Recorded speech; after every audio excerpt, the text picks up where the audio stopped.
two cities want something novel, scribbled over in concrete cursive. From the moment my Italian mother exchanged her green card for my golden ticket, the lights on my streets always seem to change red to green. My walks down the steep city avenues were downhill both ways, cupped into a half-full lifestyle. In a neighborhood with more Priuses and potholes, a world without single mothers or kids that resulted from the Achilles heel and the Trojan.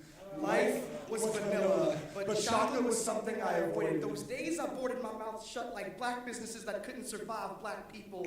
A drive down Chicago's Yates Boulevard was a quiet trip. When you look like me, the world is a policeman, so saying something is only going to get you judged. I was too insecure for honesty back then. My heart was a free market, so my mood swung like the economy. Depression is what my friends called my eyes when the bulbs burnt out. Shining always meant stability. Opportunity lined the soles of my light-up sneak, so as I ran down the perfectly paved Scott Street sidewalks, my parents could never lose sight of the potential they invested in me. Growing up, I always had too much pride to be a liquor store. I always had a heart too big to be a city block. I love like my limits go on forever. Captivated by the city lights because they took the focus off me.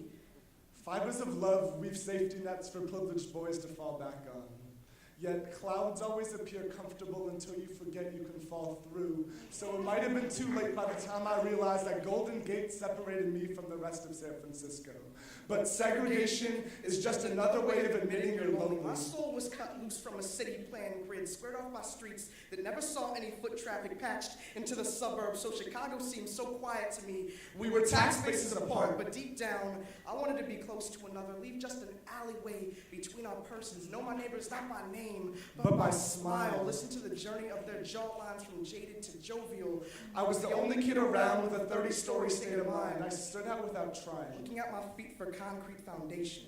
I wore suburbia shackles within one of the most diverse cities in the world, waiting for the moment when my head could clear the fog of upper middle class organic tea bars and yoga studios, wait to open my eyes and watch the old Asian women with their pink thank you bags on the bus. Watch Lake Michigan sleeping in my rearview mirror. I channeled my breath from running in circles and started blowing my bubble bigger. When I started dreaming, I was no skyscraper.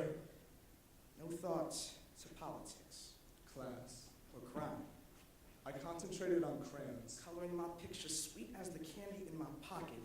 Oh, my mother's smile, I was caught up in her arms. Guardrails that kept me on the right path. My eyes locked to the city lights. Spirit running free. Stop to admire their shine.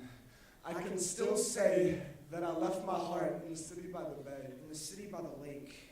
And a change in residency isn't going to switch us off. Because it'll take more than a windy city or a bay breeze to blow out our candles. Because love never sleeps. It speaks. It shines. Like golden gates. Like great fires. Like our souls shining as the skyline centered in the eyes of the cities we love. Even if distanced in divorce, reconciliation will always just be a plane ticket away.